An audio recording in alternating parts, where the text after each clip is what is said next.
Everyone, programme में आगे बढ़ते हैं और बात करते हैं कुछ खेलों के हवाले से, सेहत के हवाले से। हम देखते हैं जैसे जैसे हम मॉडर्न होते जा रहे हैं, जैसे जैसे हम टेक्नोलॉजी के करीब जाते जा रहे हैं, हमारे खेलों के मैदान जो हैं वो खाली होते जा रहे हैं। बहुत सारे बच्चे जो खेलों को तरजीह देते थे, अब उनका शौक़ होता है कि वो गेमिंग कर लें और जितना हो सके गेमिंग के जो टूल्स हैं वो उसको ख़रीद लिया जाए।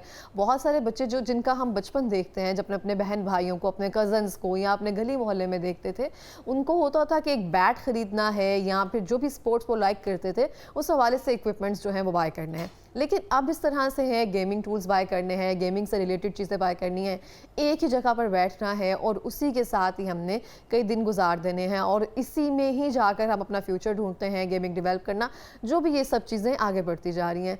इन चीज़ों को साथ लेकर चलना डैट इज़ गुड, लेकिन खेलों के मैदान खाली करना और स्पोर्ट्स को तरजीह ना देना और उस तरह से अपनी बॉडी मूवमेंट ना करना, ये हमारी सेहत की ख़राबी की एक बहुत बड़ी वजह है।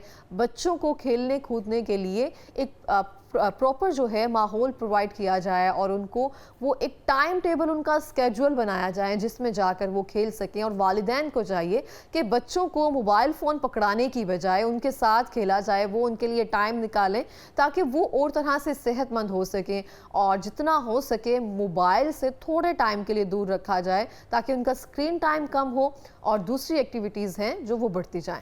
हमारे साथ स्टूडियो में मौजूद है पीर अब्दुल नासिर, जो कि समाजी कारकुन है। इनसे बात करेंगे कि कैसे खेलों के मैदानों को दोबारा से भरा जा सकता है और इसके सिलसिले में वालिदैन या असातिज़ा क्या किरदार अदा कर सकते हैं। अस्सलाम वालेकुम। वालेकुम अस्सलाम। सर, कैसे हैं आप? ठीक ठाक, खैरियत है। बहुत शुक्रिया प्रोग्राम में आने के लिए फर्स्टली। तो सेकेंडली मैं आपसे पूछना चाहती हूँ कि जैसे जैसे हम टेक्नोलॉजी के करीब जाते जा रहे हैं, हमारे खेलों के मैदान उस तरह से खाली होते जा रहे हैं, तो हमारे लिए किस तरह से नुकसानदेह है और वालिदैन और असातिज़ा का इसमें क्या किरदार होना चाहिए? सबसे पहले तो मैं लाहौर रंग के चैनल का आप लोगों का बहुत शुक्रिया अदा करता हूँ कि मुझे अपने पसंदीदा टॉपिक, जिस पे मैं 40 साल से काम कर रहा हूँ, यूथ पे और स्पोर्ट्स के साथ भी रिलेटेड मुख्तलिफ एक्टिविटीज़ मैंने किए, तो उस पर बुलाया, तो मैं आप लोगों का बहुत शुक्रगुजार हूँ। तो मैं आपने जो बात की, असल में मैं तो ख़ुद बॉडी बिल्डिंग एसोसिएशन से रहा हूँ, मर्दान बॉडी बिल्डिंग एसोसिएशन का सदर रहा हूँ 15 साल, और कराटे एसोसिएशन मर्दान का। आजकल मैं एज मेरी है 58 ईयर और मैं योगा एसोसिएशन से मुंसलिक हूँ और मैं प्रॉपर योगा कर रहा हूँ। तो मैं जो देख रहा हूँ नौजवानों को, तो आपने वालिदैन की बात, वालिदैन भी है, असातिज़ा भी है और इसके अलावा जो हुकूमत है ना, उनकी भी ज़िम्मेदारी बनती है।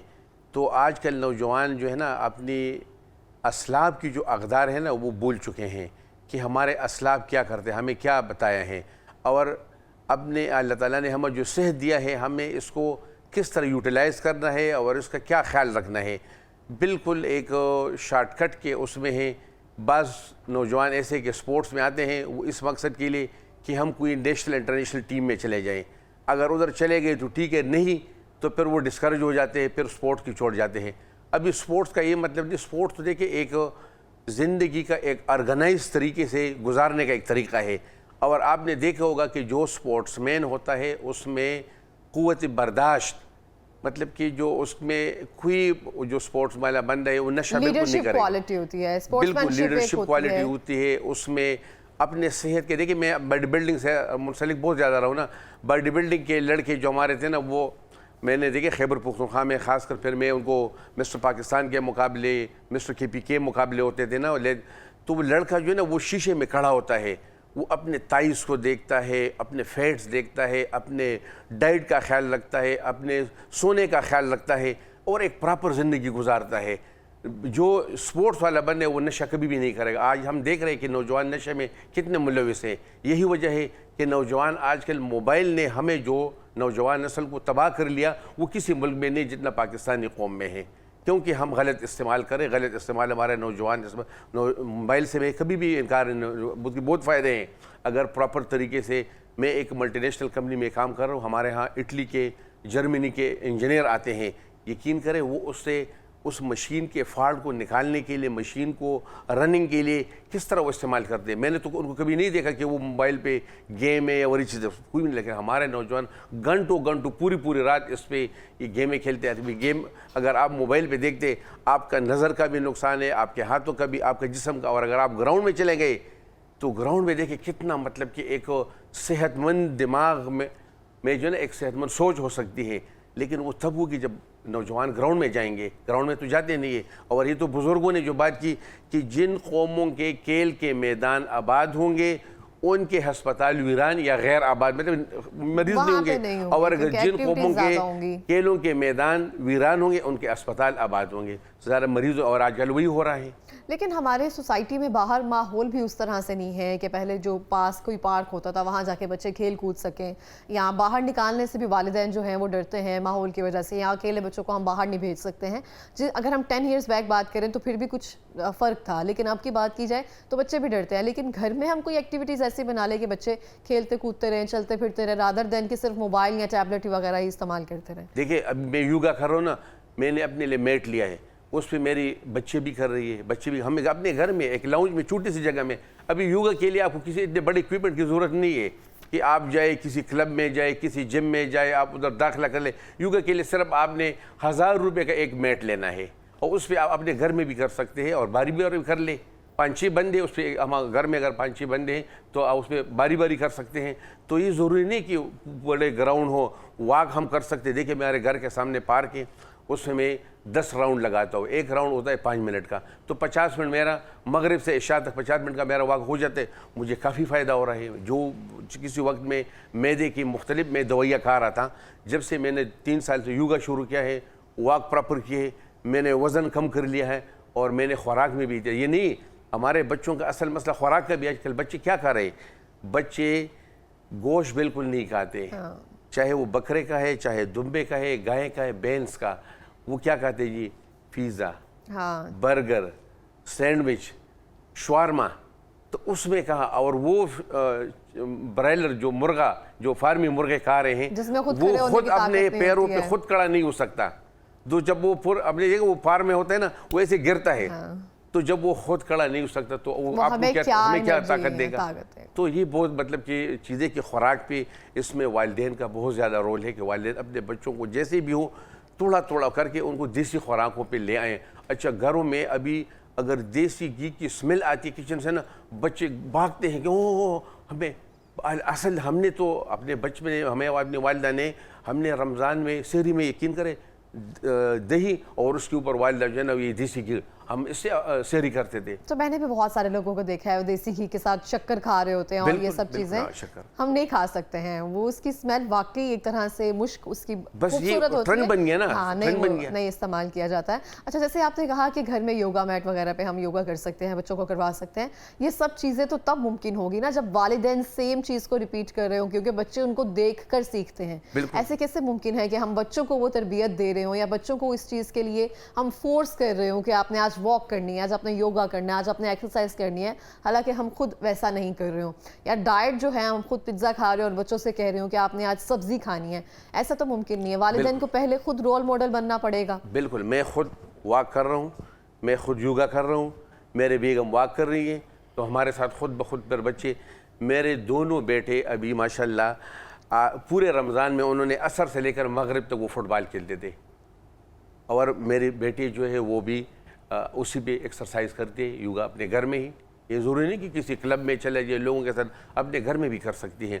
हम प्रॉपर वॉक करते हैं, और खुराक भी मेरी डेली, मतलब कि उनकी बात होती है, और मैं उनको बताता रहता हूँ और खुश करता हूँ। और उनको जब नहीं कर रहे थे, मतलब कि यही चीज़ें कर, उनको मतलब कि नुकसान का पता भी, मेरे के प्रॉब्लम शुरू हो गए जब उन्होंने वो छोड़ दिया और देसी खुराक।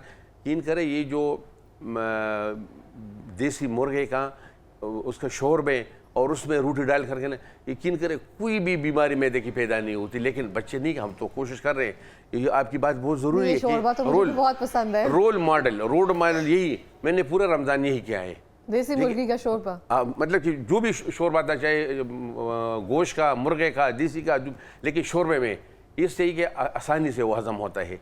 लेकिन बच्चे, उनको हमें ये मजबूरन, अगर हमने अपने बच्चों के सेहत को सही बनाना है तो हमने अपने बच्चों को खुराक पे और इस तरह की स्पोर्ट एक्टिविटीज़ पे लाना होगा। तब हम उसको कहेंगे कि यार आप एग्ज़ाम में एक अच्छे मार्क्स लेंगे, तब वो लेंगे जब हम उनकी सेहत पे तवज्जो देंगे और उनको प्रॉपर, मतलब कि इन चीज़ों में एंगेज करेंगे। लेकिन अभी दूसरी बात ये कि हमने अपने बच्चों को अपने तारीख़ का भी नहीं बताते, अपने असलाफ के नहीं बताते। अभी इस ईद पे लोग किधर जा रहे थे, मतलब मरी जा रहे थे, स्वाद जा रहे थे, मुख्तलिफ शहरों में। मैं अपने बच्चों को इकबाल मंजिल ले गया सालकोट में, मैंने उनको उस गली में अल्लामा इकबाल का घर दिखाया और उस घर में उसकी किताबें, उसके तकिया, उसके वक्त की कुर्सी, सारी चीज़ें दिखाई और उनको दिखाया कि देखे ये नौजवान इस गली से निकल के और कहाँ से कहाँ पहुँच गया। ये नहीं कि किसी बड़े उसका वालिद, उधर हमने पूछा कि उसका वालिद टूपियों का दर्जी था, वो टूपियाँ बनाता था। तो देखिए एक दर्जी का बेटा डॉक्टर अल्लामा इकबाल इंटरनेशनल सतह पे, और अभी तक कितने साल उसके हो गए, वफात हो गए, अभी तक हम लोग उसका 9 नवंबर को मनाते हैं इकबाल डे, और एक पूरा प्रोटोकॉल के साथ और इंटरनेशनल सतह पे। तो अगर सियालकोट का नौजवान अल्लामा इकबाल बन सकता है तो लाहौर का भी बन सकता है, पेशावर भी बन सकता है, लेकिन मेहनत की ज़रूरत है। आजकल नौजवान शॉर्टकट फिक्र और नज़रिया जो है ना हमारा वो बदलता जा रहा है, हमारी प्रायोरिटीज़ चेंज होती जा रही हैं, हमारी जो फ़िक्र है ना वो चेंज होती जा रही है। हमें ये फ़िक्र रह रही है कि हमने दूसरों के साथ कम्पीट कैसे करना है, उनसे आगे कैसे निकलना है, और ये हेल्दी कंपटीशन नहीं है। दूसरों को कैसे नीचा दिखाना है, कहीं ना कहीं सोसाइटी में ये सब चल रहा है, और ये भी एक वालिदैन की तरबियत का हिस्सा है। तो जैसे सर ने कहा कि स्पोर्ट्समैनशिप की जो एक स्पिरिट होता है, या जो लीडरशिप क्वालिटी होती है, वो ये होती है कि सबको साथ लेकर चलना होता है। अगर फेस में नाकामी किसी तरह से आती है तो उसको भी बड़े खुले दिल से एक्सेप्ट किया जाता है, और वो जो आपके अंदर एनर्जी होती है वो ज़्यादा बूस्ट और एक्टिव हो जाती है कि अब मुझे ज़्यादा अच्छे से परफॉर्म करना है, और मुझे उस टीम से आगे निकलना है, और मुझे अपने मुल्क का नाम रोशन करना है, या अपनी टीम को आगे लेकर जाना है। और ये सेम स्ट्रेटजी जो है ना वो हर जगह अप्लाई होनी चाहिए कि हमें अपने मुल्क के लिए फलाह व बहबूद के लिए काम करना चाहिए, ना कि सिर्फ अपनी ज़ात के लिए। बिल्कुल इज्तिमाई सोच रखनी चाहिए। और अगर हम देखें, ये तो एक वो बात है एथेंटिक कि अगर हम किसी के घर को आबाद करेंगे, अल्लाह ताला हमारा घर आबाद करेगा। अगर हम किसी बीमार का ख्याल रखेंगे तो अल्लाह ताला बीमारी की हमारी खुद ब खुद ठीक हो जाएगी। लेकिन आजकल हम दूसरों का नहीं सोचते, दूसरे का आजकल नौजवान शॉर्टकट तरीके से अपने आप को पहुंचाते हैं। लेकिन देखिए ये जो कामयाब लोग हम देखते हैं ना, कामयाबी के लिए 2 चीज़ें बहुत ज़रूरी है, ईमानदारी और मेहनत। और आजकल नौजवानों में मैं यही कमी देख रहा हूँ। देखिए अल्लामा इकबाल ने नौजवानों पर बहुत ज़्यादा अशार है, मोहब्बत मुझे उन जवानों से है सितारों पे जो डालते हैं कमंद, खुदाया आरज़ू मेरी यही है कि मेरा नूरी बसीरत आम कर दे, सबक पर अदालत का, सदाकत का, शुजात का लिया जाएगा तुझसे कहा। मतलब बेशुमार अशार है, और अल्लामा इकबाल ने नौजवानों को बहुत ज़्यादा इनकी ज़मीर को झंझोड़ा है कि आप मतलब कि अपने असलाब की इक़दार करें, और नौजवानों को मतलब कि शाहीन से तरबीत उन्हें दी। और आजकल के दौर पे भी हमें यही करने की ज़रूरत है, नौजवानों को झंझोड़ने की ज़रूरत है, उनको बताने की ज़रूरत है। और हमारा आजकल की जो नौजवान नस्ल है वो वैसे भी बहुत समझदार है, जिनजी चल रही है, और बहुत सारी चीज़ों में मुझे लगता है कि सिर्फ थोड़ी सी तरबियत की ज़रूरत है, थोड़ा सा ध्यान देने की ज़रूरत है। और जो आजकल की जनरेशन है, अगर हम अपनी टाइम की जनरेशन की बात करें, जिस टाइम पर हम थे और जो आजकल की नस्ल काम कर रही है, वो हम नहीं कर पा रहे थे। जिस तरह से वो एक्टिव है, चाहे वो टेक्नोलॉजी में हो, चाहे वो दूसरी स्किल्स में हो, बहुत आगे हैं। बिल्कुल नौजवान को जो ना, नौजवान बहुत ज़्यादा आगे है, लेकिन नौजवानों के एक सही प्लेटफार्म पे उनको लगाना है, पाथ पे देने की एक राइट पाथ पे लगाना है। उसमें हुकूमत की और असातिज़ा के वालिदैन और बच्चे नौजवान, ये चारों जब एक पेज पे हो जाएंगे ना, तो फिर आप देखिए इंशाल्लाह एक मुफीद शहरी और एक अच्छे शहरी को मतलब कि हम प्रोडक्ट बना सकते हैं। लेकिन इसके लिए चारों को मिलके एक पेज पे आना होगा। बिल्कुल इस तरह से। तो इसमें हुकूमती सतह पर क्या इक़दाम करने की ज़रूरत है? हुकूमत को चाहिए कि नौजवानों को ज़्यादातर प्रैक्टिकल, उसमें देखिए टेक्निकल एजुकेशन दे रहे हैं, लेकिन हमारे यहाँ आ रहे इंडस्ट्री में उनको A ग्रेड पास होते हैं, लेकिन प्रैक्टिकल पता नहीं होता। मतलब कि जितने भी टेक्निकल कॉलेज है, इंजीनियरिंग है, उनको इंडस्ट्री के साथ अटैच किया जाए। उनको मतलब कि मंथली बेसिस पे, वीकली बेसिस पे इंडस्ट्री ले जाए, ताकि वो प्रैक्टिकल देखे। दूसरे के कॉलेजों में, यूनिवर्सिटियों में अगर वर्कशॉप है कोई प्रैक्टिकल का, वो भी बड़ा इनाम है। दूसरे के नौजवान भी उसमें तवज्जो नहीं दे रहे, तो इनको करना होगा कि वो प्रैक्टिकल काम कर लें, ताकि उनको फिर इंडस्ट्री में काम करते हुए मतलब कि वो मुश्किल ना हो। लेकिन आजकल प्रैक्टिकल बिल्कुल नहीं है, सिर्फ हर नौजवान के मैं डिग्री बस कर लूँ, जैसे जिस तरीके से वो, और प्रैक्टिकल तरह पे वो ज़ीरो है। दूसरी बात ये कि नौजवान में कॉन्फिडेंस भी नहीं है। इंटरव्यू में A ग्रेड A+ होते हैं, लेकिन इंटरव्यू में बोल नहीं सकते, प्रेजेंटेशन स्किल नहीं होती, कम्युनिकेशन स्किल नहीं होती। और अगर आप किसी से, कोई नौजवान से कोई बात करें, आपको पूरी एक स्टोरी सुनेगा, टू द पॉइंट, सॉलिड बात, ये नहीं है नौजवानों में। और मतलब कि एक प्रैक्टिकल बात करनी चाहिए, सॉलिड बात करनी चाहिए। तो नौजवानों में यही कमी महसूस कर रहा हूँ कि कम्युनिकेशन स्किल, प्रेजेंटेशन स्किल और प्रैक्टिकल वर्क पे तवज्जो देनी चाहिए। बिल्कुल, इस तरह से बहुत सारी चीज़ें और बातें इस तरह से हैं। कम्युनिकेशन स्किल जो है वो बहुत इंपॉर्टेंट है। और एक बड़ी अच्छी बात की आपने कि हम सबको ना घुमा फिरा कर बात को लंबी चौड़ी करने की आदत है। प्रिसाइज और कंसाइज करके अपना पॉइंट रखना और उस जुमले में, चंद जुमलों में अपनी बात रख देना, ये कम्युनिकेशन स्किल होती है। और मेच्योरिटी होती है कि किस तरह से आपने बात को समझ कर, अंडरस्टैंड करके उन लफ्ज़ों के साथ खेल कर उसको चीज़ों को आगे लेकर चलाएं। तो हम देखते हैं वालिदैन की भी हमने बात कर ली है, असातिज़ा की भी बात कर ली। असातिज़ा की अगर हम बात करें तो स्कूल्स में या फिर हम देखते हैं बर्डन इतना ज़्यादा है, स्कूल्स का सिलेबस इतना ज़्यादा होता है कि असातिज़ा भी कुछ नहीं कर पाते हैं, क्योंकि वहाँ पे काम कर रहे होते हैं। उनके सर पर या बस में ये सब चीज़ें नहीं हैं कि वो बच्चों को जाकर कहें कि आप आज खेलों के ग्राउंड में जाएं, आज आप ये क्लास ना अटेंड करें, क्योंकि उनके बस्ते या उनकी किताबें इतनी ज़्यादा भारी भरकम है कि उनको भी उन चीज़ों के लिए टाइम नहीं मिल रहा। बच्चों का स्केड्यूल जो है, सुबह स्कूल जाना है, फिर ट्यूशन जाना है, फिर कुरान पाक पढ़ना है, बस फिर घर आकर सो जाना है। वो थकावट की वजह से वो अपना टाइम नहीं ले पा रहे हैं। असल में असातिज़ा भी वही असातिज़ा नहीं जो हमारे वक्त में थे। अभी मैं आपको मिसाल ले तो मैं 7 क्लास में था, मुमताज़ साहब हमारे हेडमास्टर थे। उसने मुझे कहा कि कुछ कंपटीशन हो रही है तो आप तकरीर कर सकते। तो उन्होंने मुझे उस हसन पे तकरीर लिख दिया और मैंने वो तैयार कर लिया।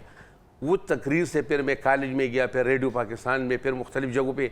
अभी मैं आपके सामने अगर बैठा हूँ तो ये मुमताज़ साहब के उस मेहनत की वजह है कि मैं बात कर सकता हूँ, मैं मोटिवेशनल स्पीकर बन गया हूँ, मैं सोशल वर्क एक्टिविस्ट बन गया हूँ। तो आज के असातिज़ा ये कि स्कूल में पढ़ाते हैं, फिर उनको एकेडमी में या घरों में एज ए ट्यूटर जाते हैं। अभी असातिज़ा भी वो जो पहले कहते हैं प्रोफेशन, और भाई अभी कमर्शलिज्म हो गया है। अगर आप हेल्थ की बात करें तो डॉक्टर भी कमर्शियल हो गए। मरीज़ को इधर देखते हो, कहते भी प्राइवेट क्लिनिक में आ जाओ, आपका ऑपरेशन उधर हो जाएगा, आज ही हो जाएगा। और अगर अस्पताल में करेंगे सरकारी में तो एक हफ्ता पड़े रहेंगे बेड पे। तो अगर हेल्थ है और एजुकेशन है, ये प्रोफेशनलिज्म नहीं है, ये कमर्शलिज्म हो गया है, पैसा है। असातिज़ा भी वही है कि बस अपने पैसे ले लेते हैं, ट्यूशन ले लेते हैं, और उधर एकेडमी में होते हैं, उधर घरों में जाते हैं। उन्होंने पूरा एक सिस्टम बनाया है सिर्फ, लेकिन वो भी खुश नहीं है इतने ज़्यादा पैसे में। हमारे वक्त में असातिज़ा की तनख्वाहें 600 रुपये थी, लेकिन वो खुश थे, उनकी इज़्ज़त थी, एहतराम था। अभी स्टूडेंट भी एहतराम नहीं करे असातिज़ा की, क्योंकि असातिज़ा में भी वो चीज़ नहीं है। तो असातिज़ा को भी अपना रोल प्ले करना पड़ेगा और उनके अपने जो पुराने असातिज़ा थे उनको देखे कि वो किस तरह असातिज़ा थे, और अभी भी लोग उनको याद देते। मैंने अभी अपने मुमताज़ साहब के नाम बेशुमार मेरे असातिज़ा, मैं हर नमाज में दुआ में अपने असातिज़ा का नाम पुकार के मैं उनको दुआएं देता हूँ। बहुत बहुत खूबसूरत बात है ये, और कामयाबी की वजह यही होती है। बिल्कुल, बहुत शुक्रिया आपका प्रोग्राम में आने के लिए, थैंक यू सो मच। और इसी के साथ एक बहुत खूबसूरत पैगाम दिया है इन्होंने कि असातिज़ा के लिए